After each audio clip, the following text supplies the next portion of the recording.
ভালোবাসার প্রতিদানে শুধু ভালোবেসে যাওয়াটাকে ভালোবাসা বলে না। ভালোবাসা মানে যাকে ভালোবাসবো তাকে ভালো রাখবো।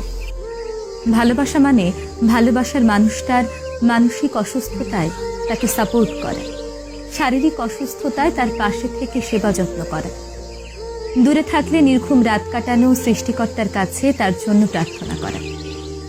ভালোবাসার প্রতিদানে ভালোবাসতে সবাই পারে, কিন্তু যাকে ভালোবাসি তার দুঃখ, কষ্ট, মানসিক অস্থিরতা এই জিনিসগুলোকে আপন করে নিতে না পারলে কিসের ভালোবাসা, কিসের টান?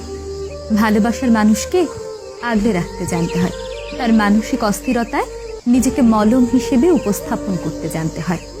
ভালোবাসি মানে শুধু তাকেই ভালোবাসি না, তার সুসময়ে যেমন তার পাশে আছি তেমনি তার দুঃসময়েও তার পাশে থাকবো।